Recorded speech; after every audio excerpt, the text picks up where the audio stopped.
Está no ar e hoje tem Pais de Atleta e o bate-papo é com um especialista que você já conhece, o Kleber Maffei, coach do Comitê Olímpico do Brasil. No primeiro encontro que tivemos com o Kleber, falamos da relação emocional entre os pais e o filho atleta. O tema gerou muita identificação, tanto que deu origem à Academia de Pais, mas isso é assunto para outra hora. Hoje a pegada é um pouco diferente e talvez você nunca tenha se preocupado tanto com isso, mas deveria. Vamos falar sobre a saúde mental dos pais. Acompanhar um filho no esporte é uma jornada emocional cheia de desafios. Ansiedade, dúvidas, orgulho, o choro, o riso. Todos os dias vivemos, como pais de atleta, essas emoções. E é muito louco isso. Como cuidar de si mesmo enquanto apoia alguém que sonha tão alto? O bate-papo de hoje com o Kleber Maffei tá muito legal.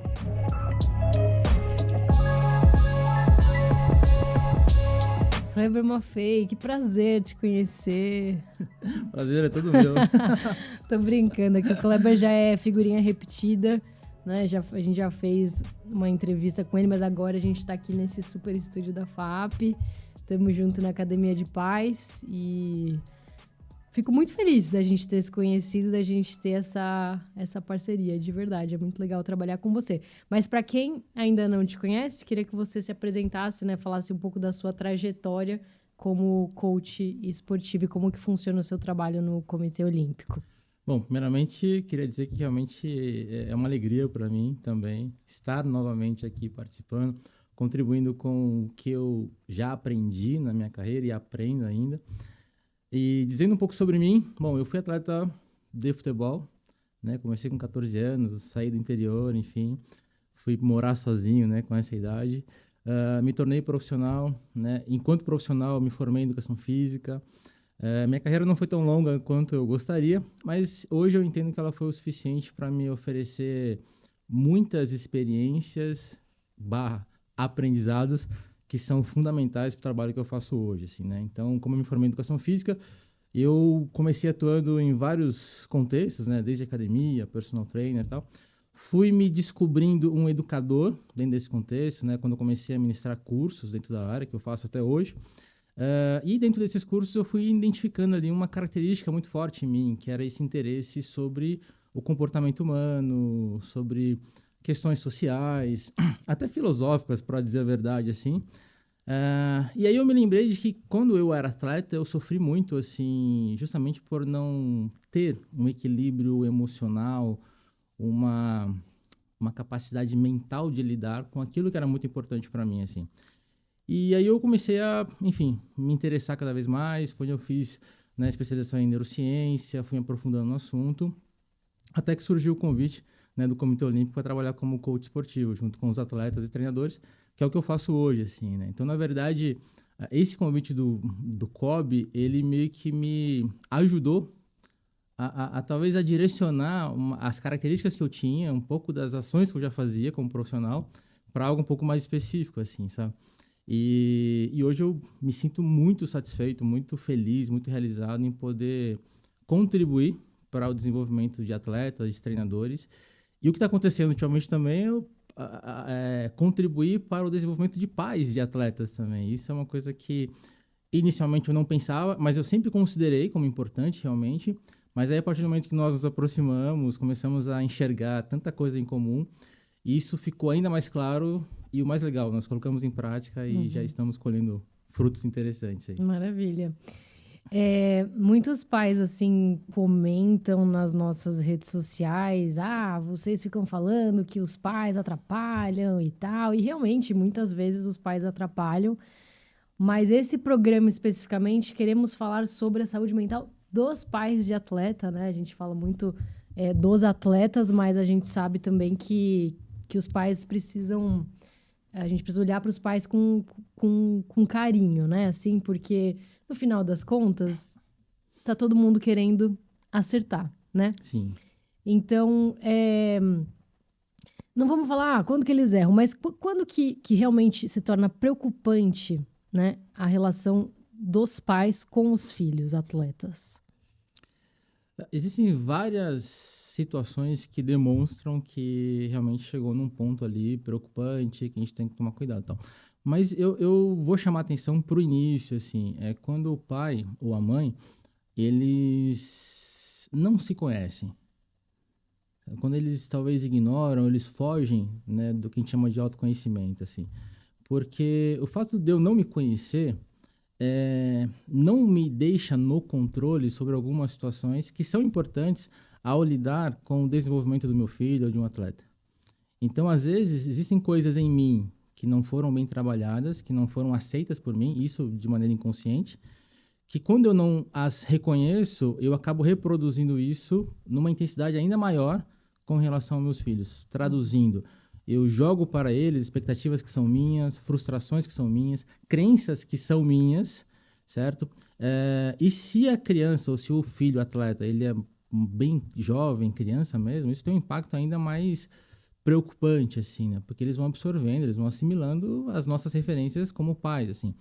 Então, eu digo que o ponto principal, justamente para a gente poder evitar grandes prejuízos, vamos dizer assim, tudo começa a partir do autoconhecimento, tá? Mas eu acho que é importante ressaltar uma coisa que eu acredito, né? E isso para mim é importante dizer, assim, a gente não deve buscar a perfeição também, sabe? Eu acho que essa aceitação de que todos nós somos imperfeitos, somos incompletos, inacabados, é o que nos dá uma segurança de aceitar que estamos em um constante processo de desenvolvimento.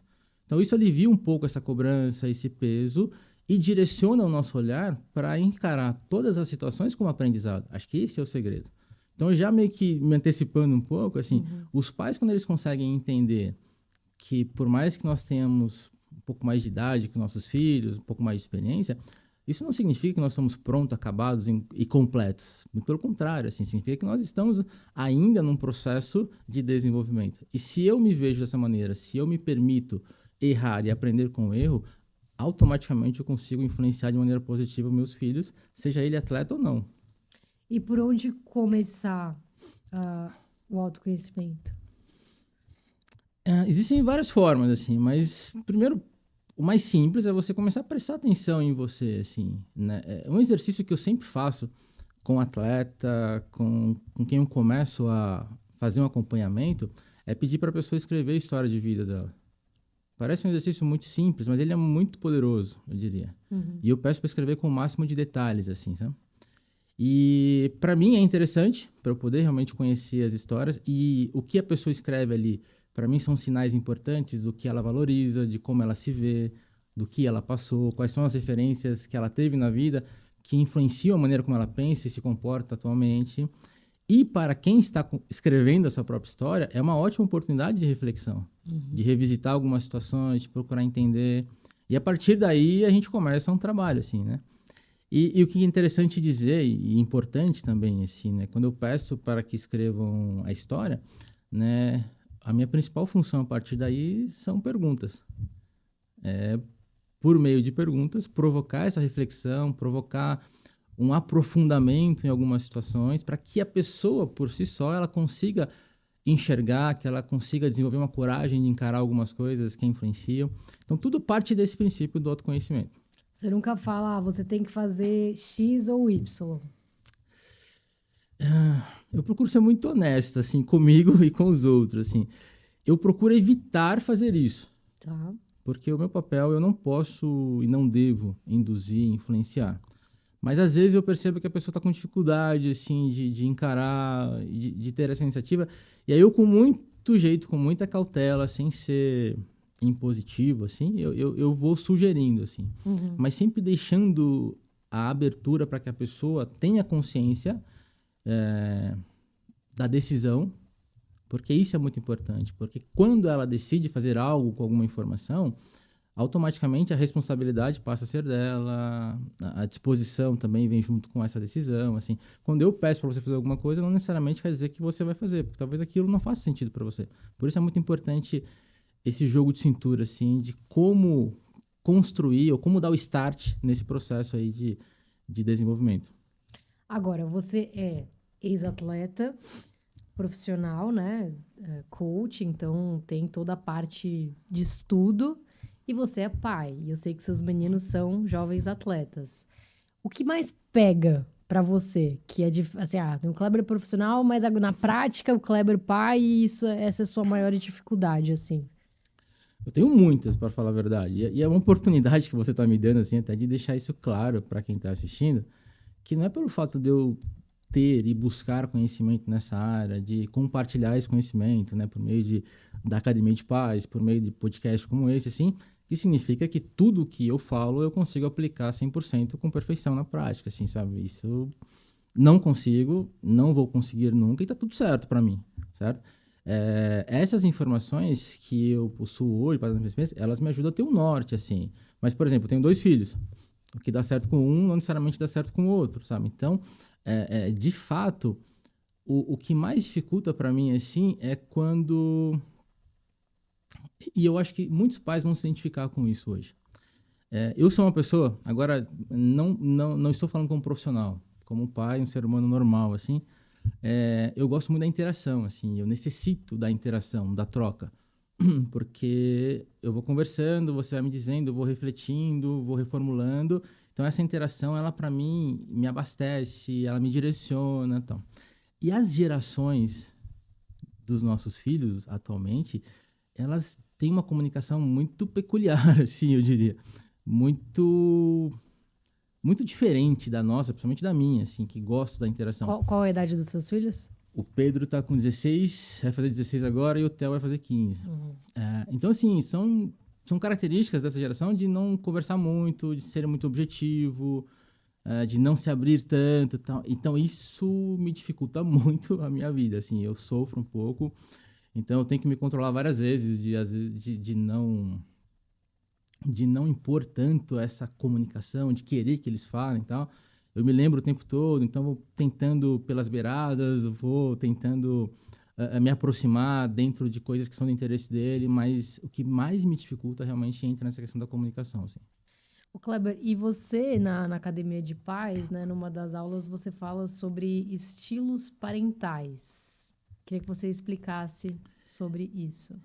Os estilos parentais, assim, ele classifica, vamos dizer assim, né, não necessariamente os tipos de pais. Eu acho a maneira mais honesta de dizer os tipos de comportamento dos pais, né? E ele divide em 4 tipos, assim. E isso na verdade, na primeira aula, assim, né, onde a gente fala sobre a importância do autoconhecimento, da autoavaliação, para a partir daí você entender o que você precisa melhorar. Então, os 4 estilos parentais, né, que a gente aborda lá, o primeiro é o autoritário, né, que basicamente é aquele pai assim, que impõe muitas regras, que cria muita expectativa, mas ele oferece 0 suporte emocional. Até eu diria que esse é um extremo, né, um autoritário. O outro extremo é o pai permissivo, né, os pais permissivos. Né? Então, ou seja, eles já oferecem muito suporte emocional, porém eles não cobram no sentido de disciplina, de estabelecer metas, sabe, assim, não se preocupam tanto com expectativas. Então é muito emocional, nada racional. Então lembrando que o autoritário é o contrário, é extremamente racional, 0 emocional, assim. Então esses são os 2 extremos. Aí nós temos um outro perfil que ele é o pior de todos, me desculpa a sinceridade, que é o negligente.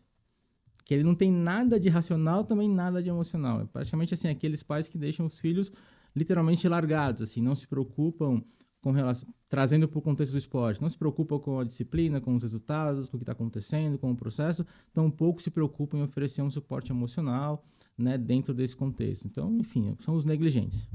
E aí tem o outro, né, perfil parental, que nós consideramos assim, o perfil mais adequado, que é o autoritativo, justamente porque ele equilibra o autoritário com o permissivo, certo? Ele traz ali a questão racional, no sentido de promover, né, a disciplina, a consciência sobre a dedicação. Ele também tem um cuidado em estabelecer metas, expectativas que sejam condizentes, né, com as condições do filho em alcançá-las, mas também tem uma preocupação e oferece um suporte emocional. Então, o autoritativo, nós entendemos que ele é o adequado justamente por esse equilíbrio, assim, sabe? Porque, percebe-se, os 2 extremos não são interessantes. Não basta você ter um suporte emocional apenas, sem também trabalhar as questões racionais, né, como disciplina, rotina, metas, né, e eu tampouco só ter o lado racional e não oferecer um suporte emocional. Outro dia eu vi um artigo do Vanderlei Luxemburgo dizendo sobre os pais não tem nem que assistir os jogos dos filhos atletas, assim, né? E aí tava conversando com o César sobre isso, ele é totalmente contra, eu também acho que não pode ser tão radical assim, mas eu queria ouvir de você o que você acha sobre, né, a participação dos pais nos jogos dos filhos. Não acho, eu tenho certeza que é importante, certo? Mas aí a questão... Que é importante participar. Sim, não é uma questão de participar. O grande segredo sempre vai ser como. Uhum. Como nós fazemos isso, tá? Ir só nos jogos também não acho que é o ideal. Sabe, assim, poder, dentro do que é possível para os pais, e também considerando clubes, a instituição e a rotina do atleta, poder participar também dos treinos, eu entendo que é muito importante, tá? Uhum. Participar dos treinos não significa estar presente lá no ginásio, no estádio, enfim, acompanhando os treinos. Mas participar dos treinos é uma conversa após os treinos, quando chega em casa, é acompanhar a rotina, é acompanhar o que ele está fazendo no treino, quais são as metas, qual é o objetivo naquele momento. Isso também, não só também, mas é uma das principais formas de acompanhar. Tá? Não entenda que acompanhar é só estando presente fisicamente. É esse interesse, é essa presença dentro desse contexto do filho, assim. Eu sempre digo, assim, que se você me perguntar assim, Cláudio, como é que você se define profissionalmente? Eu não gosto de definições justamente porque eu quero me sentir livre para poder exercer as minhas características, assim.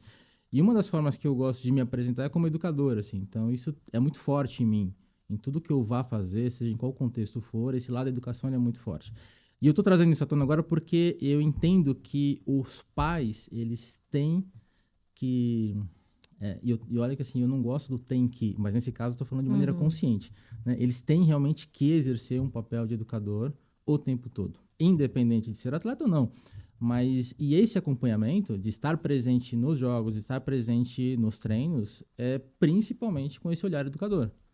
É justamente para você entender o que está acontecendo, quais sinais os seus filhos estão apresentando diante de situações específicas, e aí para que você em casa, como pai e principal responsável pela educação deles, você consiga ajudar e orientar nesse sentido. Mas algumas coisas tem que deixar pro treinador, não? Exatamente. Então, assim, o que diz respeito à técnica, por exemplo, eu tenho algum conhecimento técnico, principalmente da parte de preparação física, assim. Eu tento intervir o menos possível, assim, certo? Porque... E às vezes eu estou vendo coisas que não concordo, acho que não é adequado. Você deixa? Até aconteceu uma situação específica recentemente, né, com o mais velho, assim, que me preocupou muito, justamente porque eu tenho conhecimento. E eu confesso, assim, sendo bem transparente com vocês, eu perdi o sono umas 2 noites, assim, porque eu fiquei nesse dilema. Falei, poxa, eu não quero ser o pai que ultrapassa um limite que eu entendo que é adequado, não quero começar a atravessar as coisas, interferir, não quero ser visto como um pai chato também, porque eu sei que isso funciona, e eu sei que isso traz consequências para a relação do meu filho com o treinador dele. Sabe? Mas eu também não posso ignorar o que eu vi, porque é muito perigoso, é muito preocupante. E aí, como é que eu resolvi isso? Né? Eu tive uma conversa séria com meu filho. Cheguei e falei, olha, filho, é o seguinte, sabe que o papai entende isso, que essas coisas funcionam assim, então, assim, eu não quero me comportar dessa maneira por causa disso. Expliquei para ele. Mas eu também não posso deixar de fazer alguma coisa porque é preocupante e perigoso. Então, o que eu entendo que eu posso fazer? É te orientar para que você aprenda a se proteger. Porque eu não vou estar do seu lado o tempo todo, não vou conseguir ver tudo o tempo todo, mas eu posso te orientar para que você tenha cada vez mais essa percepção do que fazer, de como fazer, se faz sentido, se não faz. E, principalmente, você desenvolver a segurança de conversar com o seu treinador se você achar que não faz sentido. Então, foi a saída que eu encontrei naquele momento. Ter uma conversa franca com ele. Aí eu orientei tecnicamente o que me preocupava, tal. Nós fizemos um acordo depois dele ter algumas condutas, até para me deixar um pouco mais aliviado, eu poder orientar. Eu achei que naquele momento foi bacana, assim, sabe? Tipo assim, Mas foi o que me veio na cabeça na hora como solução. Talvez, acho que isso sirva até de exemplo para as pessoas, assim. Mas, voltando à pergunta, assim, realmente não devemos intervir na questão técnica. Tá. Como pai, se você entender que tem algo que te preocupa, realmente você tá ali inseguro, não tá entendendo, talvez não faça sentido, eu acho que cabe uma conversa com o treinador, em particular. Falar, olha, eu gostaria de me abrir, não no sentido de cobrança, mas, pô, poderia entender melhor, até para não ficar preocupado e tal. Isso eu acho muito importante, acho muito válido, assim, sabe? E oriento os treinadores também para que tenham essa abertura, assim, sabe? Quanto mais eles forem transparentes e trouxerem os pais a favor do trabalho dele, todo mundo sai ganhando com isso. A distância que eu acho que não ajuda muito. E existe algum melhor momento para dar algum tipo de feedback para o filho? Por exemplo, é uma boa dar feedback logo após o jogo? Depende do contexto, depende da situação, depende do feedback, assim, sabe? Eu sempre vejo, assim, a relação de pais com filhos como a de líderes liderados. Para mim, não vejo muita diferença. Né? E quando se fala de feedback, o time do feedback, ele é muito importante. Então, eu sempre digo, esteja atento ao time. Quanto mais rápido você atuar com relação ao feedback, melhor é. Tá? Mas existem algumas situações que convém você ponderar se deve falar ou não. Por exemplo, em casos de derrotas, né? O resultado não foi muito bom, pós-competição. Poxa, não é o momento para você levar um feedback técnico.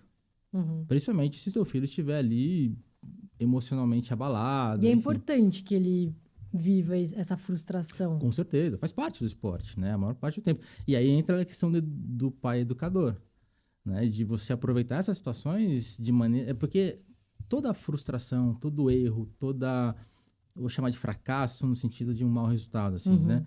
Tudo isso é uma oportunidade extremamente valiosa para você construir e formar, né? Eu não vou nem me especificar assim em atleta, mas uma pessoa forte, resiliente. Certo? Então a gente tem que olhar com muito carinho para essas situações e agradecer e aproveitá-las, e não ficar evitando ou não encarando elas como um fato de verdade. Então, assim, a grande questão é, se ele está abalado logo após uma derrota, existem informações importantes de como o nosso cérebro está funcionando nesse momento. Então, não é o momento de você vir com razão, porque não tem espaço ali, sabe? O teu cérebro ele não vai entender ali uma orientação racional. Nesse momento, o que nós temos que fazer com o pai é estar presentes. E olha que interessante, eu não falei assim que é falar ou ouvir. É estar presente.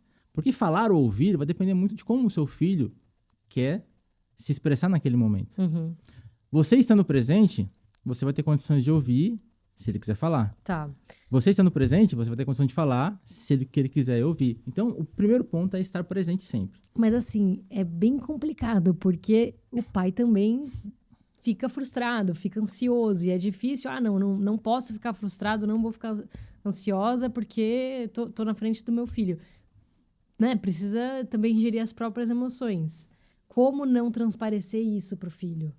É aí que entra, né? Mas voltando lá à questão do autoconhecimento, né? Se eu percebi, se eu já identifiquei que eu tenho esse tipo de comportamento em tais situações, aí eu tenho que me policiar nesse momento para poder evitar que esse meu tipo de comportamento ou reação piore a situação do meu filho.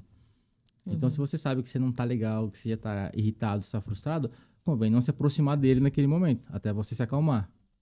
Então, você precisa ter a palavra é essa, autoconhecimento, para poder entender como você funciona, como você reage, como você se comporta e de que forma... Porque tudo bem você passar por esse período de ansiedade, Exatamente. mas talvez seja melhor que você não fique ali perto naquele momento, é isso? Exatamente. E quando você não consegue, e você de alguma maneira se aproxima, enfim, eu gosto muito da transparência. Assim, eu acredito que a transparência, ela facilita a compreensão, ela facilita a aceitação, ela facilita tudo. Então, se você é um pai, você percebeu que você está frustrado, está irritado, e se aproxima do teu filho e fala, filho, me desculpa, papai ainda não consegue lidar com isso, para mim é difícil, mas não tem nada a ver com você, eu já estou buscando melhorar, sabe assim? Então, essa transparência eu acho que já ajuda muito, assim. Não só de você estar sendo honesto com o teu filho e reconhecendo que aquilo que você ainda não consegue fazer, você enxerga que é algo que você pode melhorar. Tá. E isso demonstra uma coisa muito importante que favorece a conexão com os filhos, que é a vulnerabilidade, assim. Os pais precisam assumir essa vulnerabilidade. Porque a partir do momento que eu, enquanto pai, assumo que eu não sou perfeito, que eu vou errar, mas que mesmo imperfeito e errando, eu tenho coragem de olhar para os meus erros com carinho e a partir deles buscar melhorar, isso é o melhor exemplo que eu posso oferecer para meus filhos.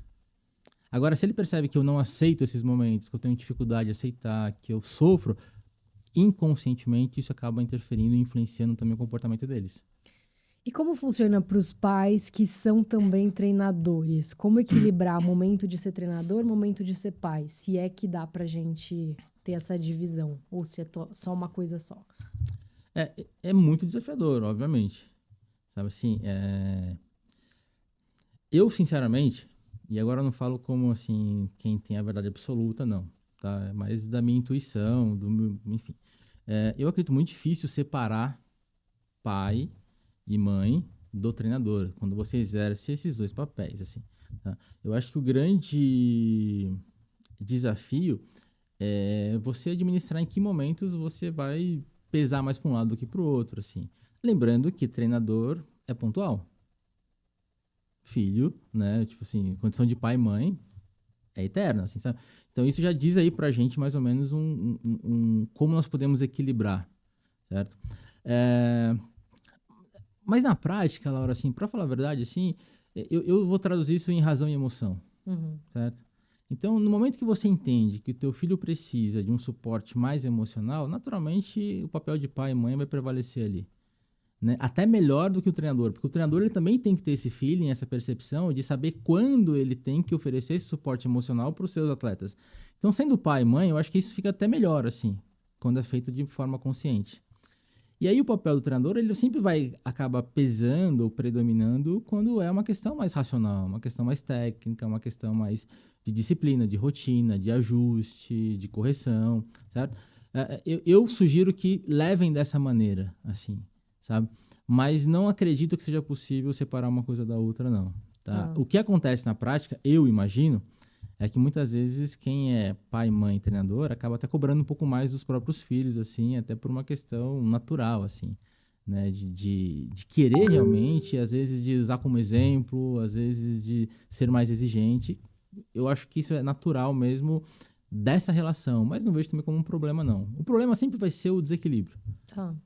E aí, falando sobre desequilíbrio, uma mãe comentou que sempre quando, uma mãe da nossa comunidade, sempre quando vai ter algum momento muito decisivo na carreira do filho, né? Alguma convocação e um jogo importante, ela fica muito ansiosa, mas é uma ansiedade que ela não consegue controlar. Então, sobre o controle da ansiedade, porque existe a ansiedade natural, né, pela situação, mas quando que passa do limite que aí que é uma ansiedade que o pai ou que a mãe, enfim, precisa realmente buscar um suporte, né, uma ajuda. Quando você começa a ter comportamentos, atitude, posturas assim, que você percebe que estão excedendo o normal, assim. Então, por exemplo, se você altera o seu comportamento por uma situação específica, sabe assim, vai ter um jogo, então eu não durmo, ou eu fico muito irritado, enfim, comportamentos que excedem o normal, assim, isso já é um sinal que a ansiedade já está prejudicando, tá? E considerando, assim, comportamentos de pai e mãe, isso tem um poder muito grande, um efeito muito poderoso nos filhos, né? Dependendo da idade, então, mais ainda, assim. Então, por isso que os pais, eles precisam entender de onde vem essa ansiedade. Porque a ansiedade, basicamente, é uma expectativa de algo que está no futuro, Uhum. né? E a ansiedade, quando ela é muito intensa, quando ela é excessiva, quando ela traz um peso, vamos dizer assim, ela está relacionada ao medo. Uhum. A medo de alguma coisa. Outras vezes tem uma relação também com aprovação. Então, eu preciso que o meu filho desempenhe, ou ele conquiste tal coisa para validar, talvez, o efeito da minha parentalidade, sabe? Assim, é como se fosse uma validação do quão bom eu sou como pai ou como mãe, assim. Então, tudo tem uma expectativa que está nos pais. E, mais uma vez, assim, eu bato nessa tecla do autoconhecimento, assim. Eu preciso entender de onde vem isso. Porque se eu ignorar isso, não estará fazendo mal somente a mim, como pai ou como mãe, mas os prejuízos maiores eu diria que são nos filhos, porque isso passa inevitavelmente para o filho. Por mais que faça, não, eu vou ficar isolado aqui, não vou ficar perto dele, mas ele sente. sabe assim, a conexão pais e filho, ele é muito forte, assim. Existe uma coisa que se chama corregulação emocional.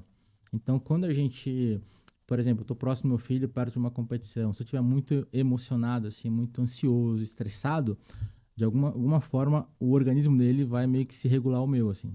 Porque essa conexão de pais e filho é muito forte, assim. Então, só o fato de estarmos presentes, próximos, isso já vai ter um efeito nos filhos. Por isso que é importante a gente encarar esses fatos, assim, não como algo, por exemplo, assim, tô me punindo porque eu não sei controlar. Não, isso é normal, assim. Mas quanto mais a gente tiver essa coragem de encarar e buscar ajuda, melhor será para nós e principalmente os efeitos dos nossos filhos, assim. E existe uma melhor forma de lidar com medo? É uma ótima pergunta, assim, sabe? Na verdade, Laura, assim, se a gente parar para analisar os nossos comportamentos, eles nada mais são do que frutos dos nossos pensamentos. A maneira como a gente pensa determina a maneira como a gente se comporta. E a nossa cabeça, ela é muito fértil. Ela é muito fértil. A gente conta várias historinhas pra gente, Exatamente, né? assim. Então, se você observar como as pessoas se comportam, refletem a maneira como elas pensam sobre si e sobre o mundo, assim. Então, basicamente, como é que a gente vai lidar com o medo? É justamente de forma racional. É procurando entender, pô, mas por que que eu tenho medo de tal coisa? Por que que isso representa para mim, assim? E aí, sendo muito honesto, a psicologia é uma área específica para poder cuidar disso, né? Porque eles têm conhecimento, têm ferramentas, têm, né, tipo, toda a fundamentação para poder vasculhar isso, assim, né? E eu sempre falo, poxa, eu como não sou psicólogo, assim, uma vez que eu identifico que o buraco é mais embaixo, vamos dizer assim, tipo, poxa, eu já encaminho, recomendo, porque é o correto a ser feito, assim. Mas dentro da minha alçada, vamos dizer assim, o que eu procuro fazer é estimular uma ressignificação desse medo, assim, principalmente por meio de comportamentos, né? Então, eu acredito muito nisso. Isso é um pouco da minha metodologia, assim. É possível ressignificar somente na mente, vamos dizer assim? Mas eu particularmente acho que é mais difícil. Porque dependendo da nossa idade, dependendo das nossas experiências de vida, tem coisas que estão tão enraizadas que às vezes a gente não Muitos consegue anos se operando da convencer. mesma forma, né? Exatamente. Por isso que eu gosto de propor pequenos desafios que, à medida que a pessoa vai encarando eles e vai vencendo, isso vai ajudando ela a se convencer de que pode ser diferente, certo? E com o atleta eu uso muito isso, né? Porque não dá para ficar só no discurso e só em exercícios mentais. Eles são muito importantes, devem ser feitos também, mas eu busco complementar com essa questão comportamental. E tem algum preparo específico que você passa para os seus atletas no momento de competição? Exercícios, assim, muito utilizados, como respiração, tá? E a gente, até fazendo um parênteses, assim, né? Na Academia de Paz, eu procuro muito fundamentar cientificamente todas essas orientações. Porque eu acredito, e faço isso com os atletas também. De vez em quando eu dou algumas aulas para eles, porque eu acredito que quando eu entendo cientificamente como as coisas funcionam, isso passa a fazer mais sentido para mim. E uma vez que faz mais sentido, eu me empenho mais em fazer, porque eu sei o que está acontecendo ali. Então não fica só naquela questão subjetiva, assim, como uma sugestão apenas. Então tem fundamento. Então, assim, a respiração, ela tem um efeito fisiológico muito importante de convencer o cérebro que tá tudo bem. Então, quando eu quero controlar o estresse, quando eu quero me acalmar, a respiração é uma ferramenta poderosíssima, porque ela tem esse efeito, sabe? É como se ela devolvesse uma informação pro cérebro que, olha, não precisa se estressar, tá tudo bem. É o corpo convencendo a mente, tá? Um exemplo.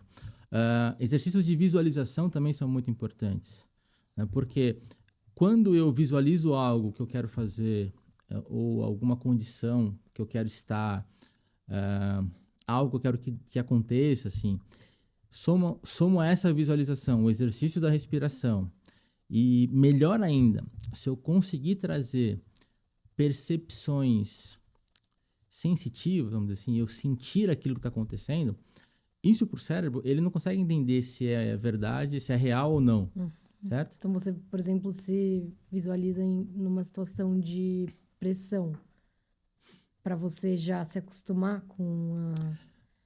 Com a pressão quando realmente estiver acontecendo? Eu nunca pensei dessa maneira, pra falar a verdade, assim, mas a gente pensa o contrário, Tá, né? Tipo assim, poxa, em vez de eu pensar que eu estou pressionado, vamos visualizar que eu estou confiante, que está sob controle, tá, que eu sei que eu tenho que fazer, que eu sei que pode acontecer e eu estou preparado para aquilo. tá. Né? E essa questão da sensação, do sentir, ele é muito importante. Porque, lembra, o corpo ele tem o poder de convencer o cérebro da condição que nós queremos. Então, quando você sente, você está meio que reforçando essa mensagem para o teu cérebro que aquilo está acontecendo. E aí, quando você se depara com aquela situação, o teu corpo já sabe o que fazer. O cérebro já está familiarizado com aquilo, assim.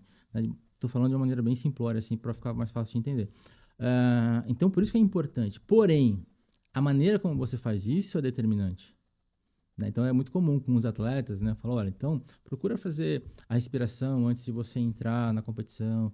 Faz a visualização também, que é importante. Aí a pessoa fala, eu fiz a respiração, mas não funcionou. Mas como é que você fez? Eu estava muito ansiosa, eu fiz 1 minuto. Falo, óbvio que não vai dar certo. Uhum. Então, a maneira como você faz é muito importante também. Por isso que, assim, eu não me preocupo tanto com rituais, com estratégias, orientações, técnicas, antes da competição especificamente. Eu gosto de sugerir e propor que o atleta faça isso nos treinos. Uhum. Para que quando chegar na competição, ele faça também, mas isso já é uma coisa incorporada, já está, sabe assim, familiarizado, ele já faz da maneira certa.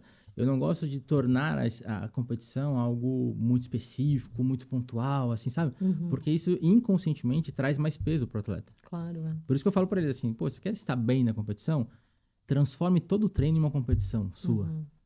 Porque quanto mais você levar a sério, quanto mais você buscar em você o estado que você deseja estar na competição, naturalmente é o que vai acontecer quando chegar na competição. Uhum. Tá? Então, dessa maneira que eu costumo orientar essas estratégias. Assim. Perfeito. Agora, Kleber, queria mudar um pouco para comparação, né? Comparação entre irmãos, né? Entre você, né? Tem 2 meninos, 1 ano de diferença, né? Porque assim, apesar de ser até filhos dos mesmos pais, assim, as pessoas são bem diferentes, né? Então, o que você diz sobre a comparação entre os irmãos? Como lidar, né? A gente vai falhar, uma vez ou outra, é fato.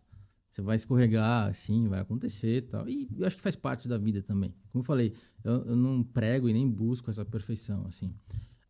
Mas um caminho que nos ajuda a lidar com isso, independente de ter irmãos ou não, assim, é sempre praticar a comparação consigo mesmo. Uhum. Então, se você sempre estimular, né, essa reflexão dos próprios filhos, né, de se compararem com a competição anterior, com o dia anterior de treino, com as marcas anteriores, assim, isso se torna saudável, assim. E aí você, mesmo tendo irmãos atletas, assim, você acaba se acostumando e orientando eles também a ter esse tipo de percepção sobre a comparação. Uhum. Né?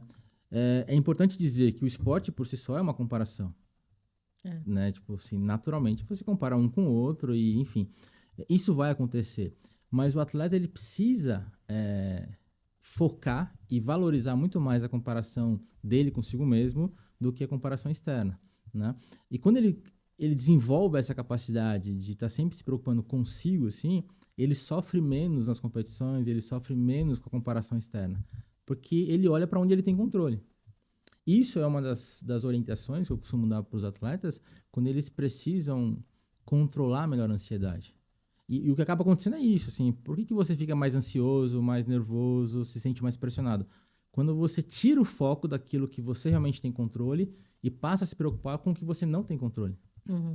Então, por exemplo, um exemplo para ilustrar apenas, uma ginasta, ela está prestes a entrar na quadra, só que ela fica olhando as outras. Aí ela começa a falar, nossa, ela foi muito bem, ela é muito boa, olha como ela quer. Então, ou seja, ela está tirando o foco dela e está levando para um lugar externo que ela não tem controle nenhum.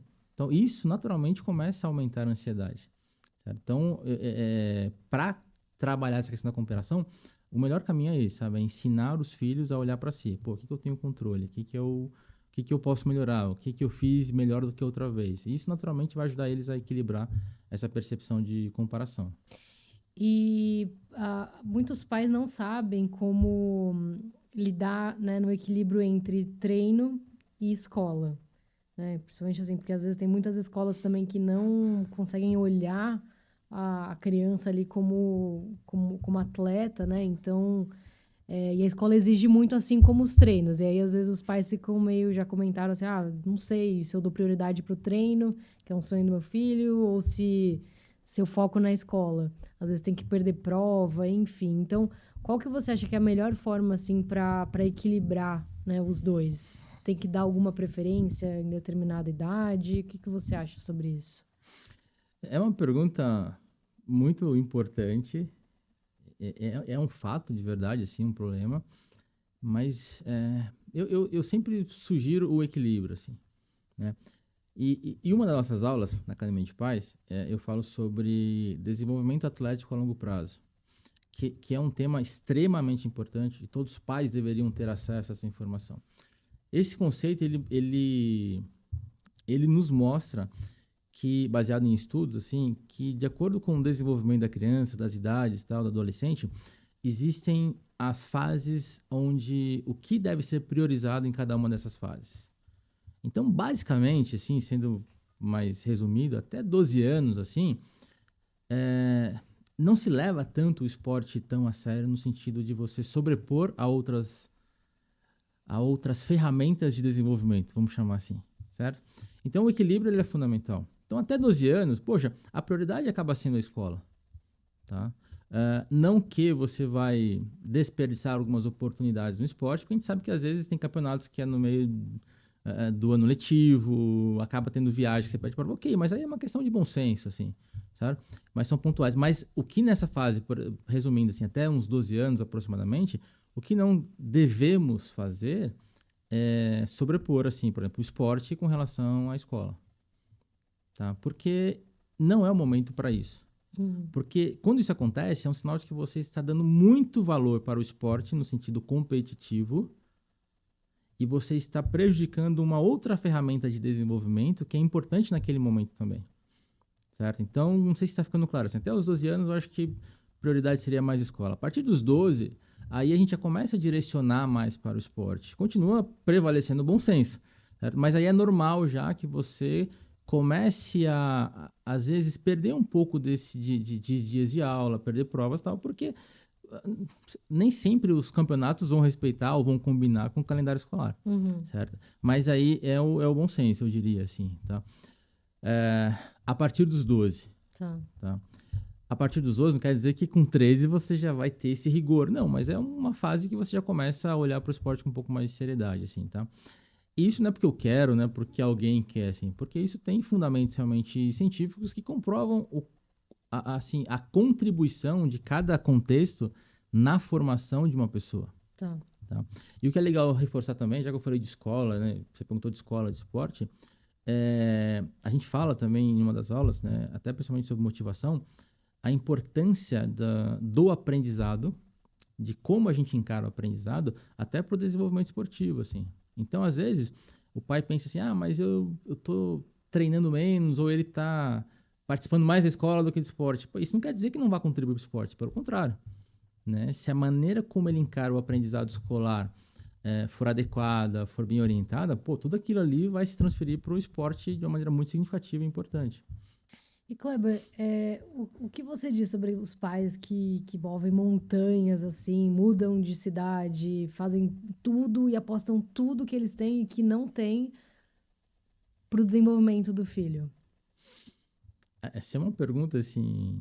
Bom, primeiro, assim, eu não posso julgar isso, sabe? Nem devo, porque acho que isso é muito pessoal, assim, sabe? Então, tem pais que acham que podem, querem, não dá para julgar, assim, sabe? O que eu vou falar é sobre os efeitos que isso pode ter, assim. Isso. Tá? O filho, quando ele percebe que os pais estão alterando significativamente a rotina da família, sabe assim, mudando de cidade, já vi casos, e não foi um só, vários casos de pai que sai do emprego, vai trabalhar com aplicativo para poder levar o filho para o treino, enfim, sabe? Por um lado, isso é muito bonito. Mas, por outro, isso exerce no filho uma pressão ainda maior do que naturalmente ele já teria com o esporte. Porque a percepção que o filho tem, e ele não vai expressar isso, muitas vezes. É uma pressão às vezes, meio silenciosa. Exatamente. Ele vai falar assim, caramba, meus pais estão mudando a vida dele, eu tenho que dar certo. E se eu não der certo? Exatamente. Certo?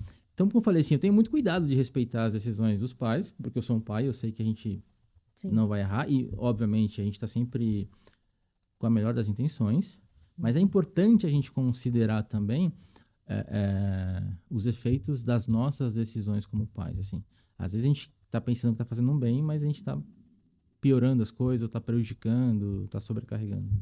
E os pais fazem de tudo. Inclusive, eu quero que você conte pra gente aquela história que você contou no Dia das Mães. O que a sua mãe fez pra você continuar jogando futebol. Então, eu até estava falando, eu lembrei dessa história, assim, como um exemplo, assim. E a história ela é um pouquinho maior, assim, sabe? Então, eu morava no interior, numa cidadezinha muito pequena, chamada Reginópolis. Na época tinha 5 mil habitantes e jogava futebol, me destacava ali na cidade e tal. E em cidade interior sempre tem um time da cidade, assim. E aí, um determinado momento ali, acabou o time da cidade e eu não tinha mais como treinar e tal. E minha mãe sabia do quanto aquilo era importante para mim, o quanto aquilo que eu queria, né, fazer aquilo.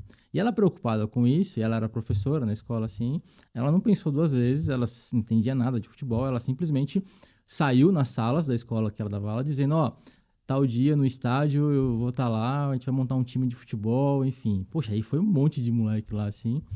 E ela não sabia nada, e eu acabava meio que conduzindo o treino, assim, e o time até durou um tempinho, assim, sabe? Depois os homens da cidade começaram a observar aquilo e começaram a se aproximar para ajudá-la, assim. E aí ela foi saindo de cena e depois continuaram. Mas isso demonstra o que ela foi capaz. E não só isso, assim, mas minha mãe, na época... hoje é muito mais fácil você entrar no futebol, especificamente.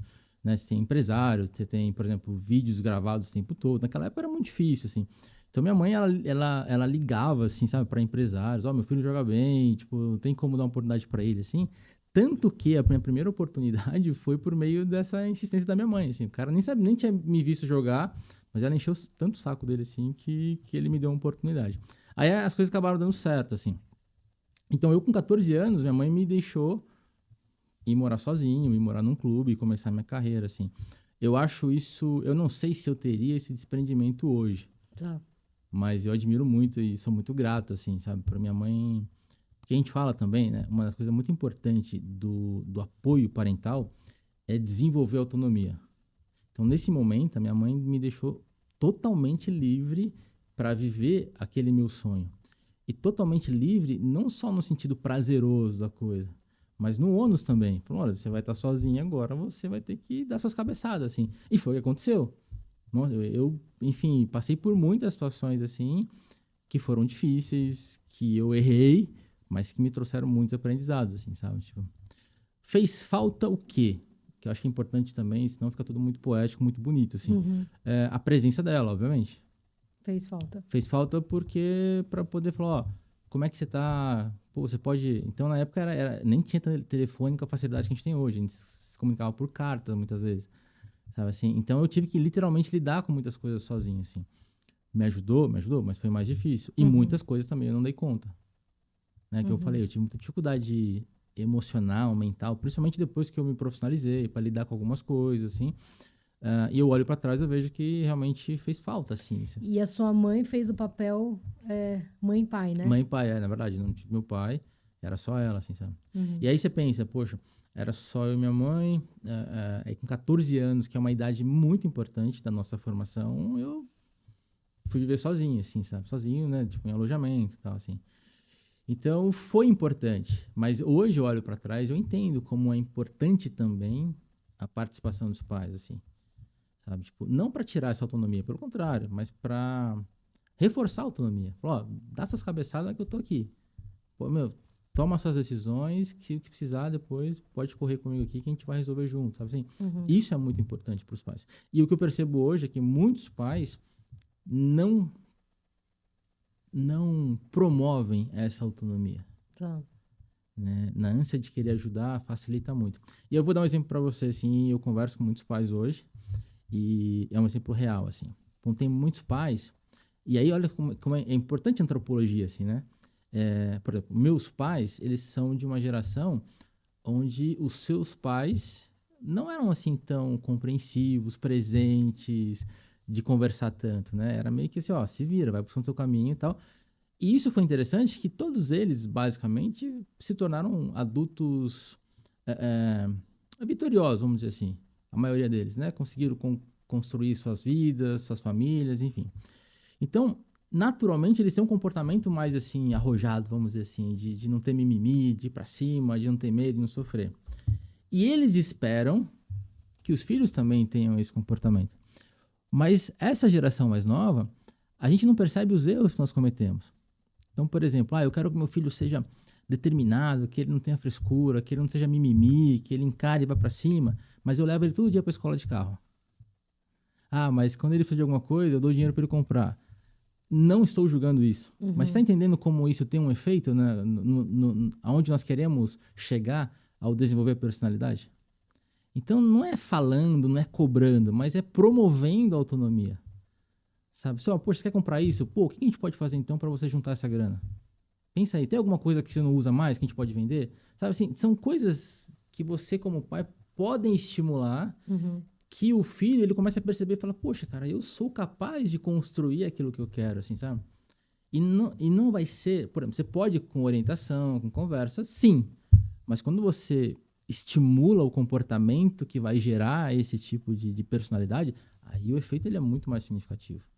E agora, Kleber, para encerrar, né, uma das coisas que eu mais gosto da Academia de Paz é que você sempre passa a indicação de livro, de filme. E eu queria. Você chegou a. Eu tenho alguns, assim. Laura, assim, eu me considero meio estranho para algumas coisas, sabe? Eu não gosto. Como assim? Eu não gosto dos caminhos óbvios, sabe? Tá, Então, por exemplo, eu nunca vou pegar um livro assim, como fazer tal coisa. tá. Eu vou sempre dar a volta, pegar coisas que se conectam para eu construir aquilo que eu estava buscando, assim. Tem 2 livros que eu gosto muito, assim, eu sempre, assim, eu nunca deixo de recomendá-los porque para mim me ajudam muito até hoje. Um se chama Encantadores de Vida, que é do Eduardo Moreira, se eu não me engano, e ele conta a experiência que ele teve com o Monty Roberts e o Nuno Cobra, assim. O Monty Roberts é aquele domador de cavalo que é mundialmente conhecido por criar um método de doma sem violência, né? E o Nuno Cobra é um preparador físico também, né? Tipo assim, mais experiente, que ele tem uma visão muito bacana de entender o corpo e como trabalhar o corpo, assim. Então é um livro que me ensina muito, e olha quando eu falei ensinou, me ensina muito até hoje, assim, a questão da comunicação. Então, como é que alguém consegue domar um cavalo sem violência, um cavalo selvagem? Isso é uma curiosidade, assim. Normalmente você leva 15 dias para domar um cavalo selvagem com violência. O Monty Roberts consegue domar um cavalo selvagem em 4 minutos sem violência. E aí ele explica, né, que é tudo uma questão de comunicação e conexão. Então ele vai emitindo sinais para o cavalo e ele fica atento aos sinais do cavalo, né? Onde o cavalo diz, olha, agora pode se aproximar, agora eu estou confiando em você, sabe assim? Embora o tema seja cavalo, assim, mas são conceitos e conhecimento que se aplica a qualquer tipo de relação. E eu gosto muito dessas referências não óbvias, assim, porque é onde me dá a liberdade de construir esse conhecimento e aplicar dentro do meu contexto, com a minha cara, sabe assim? Então esse é um livro que vale muito a pena, é um livro gostoso de ler e se aplica, assim, não só a cavalos. E outro que eu gosto muito se chama Vivendo, Amando e Aprendendo. Se eu não me engano, o autor é Léo Buscaglia, se não me engano. É um livro, sim, também dos meus preferidos, porque fala muito da questão, assim, de você aproveitar todas as relações como fontes riquíssimas de aprendizado. E quando a gente fala de pais e filhos, assim, independente de serem atletas, toda interação ela é uma oportunidade de aprendizado para os 2 lados, sabe? Então, os pais que estiverem, assim, dispostos e atentos a transformar toda a orientação em uma oportunidade de aprendizado, dificilmente eles vão errar. Porque eles já estão dando o exemplo, né, da vulnerabilidade, de aprender com tudo, e isso é muito rico para os filhos. E, ao mesmo tempo, eles dão espaço para os filhos aprenderem do jeito deles, na velocidade deles, dentro daquela interação ali, livre, saudável, eu diria assim, sabe? Então, esses são 2 livros que eu indico e gosto muito. E você falou de filmes. Eu vou falar de uma série que eu também gosto muito, que às vezes a gente não olha para ela com um olhar um pouco mais profundo, mais atento, mas ela nos ensina muito, que chama Ted Lasso. Não sei se você já assistiu. Não. É uma série que fala de um treinador de futebol americano que é convidado para treinar um time de futebol, de soccer, né? Na Premier League. Então, assim, imagina um treinador que não sabe nada do esporte. E é muito interessante. É uma série muito divertida, assim, chega a ser até... tem uma característica de comédia, mas quem estiver atento como pai ou treinador vai aprender muito sobre como conduzir uma equipe de maneira honesta, verdadeira. Então, pensa assim, um cara que não sabe nada do esporte se torna um treinador respeitadíssimo e queridíssimo pelos jogadores, justamente pela transparência, pela maneira como ele constrói as relações. Então, é uma série muito bacana, assim. E um filme também que eu acho que é legal, quando a gente fala para pais, é o King Richard, né? Que é a história dos pais da Venus e da Serena Williams.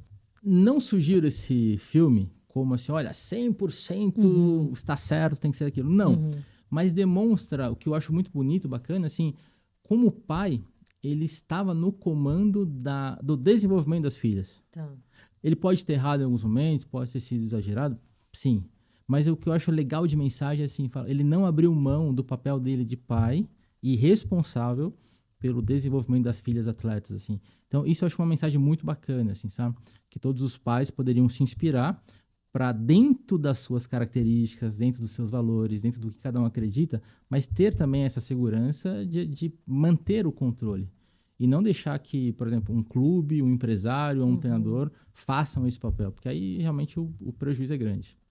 Maravilha, Kleber, muito obrigada. Sempre muito bom conversar e estar com você. E tamo junto porque temos muitos trabalhos aí pela frente. Poxa, Lara, eu fico muito feliz, como eu falei no início, assim, de poder compartilhar tudo isso e principalmente por cada contato que a gente tem, reforçar o quanto a gente se identifica, né? Total. O canal, você, o César, assim, Total. E muitas coisas já estão acontecendo e Sim. muitas outras estão por acontecer.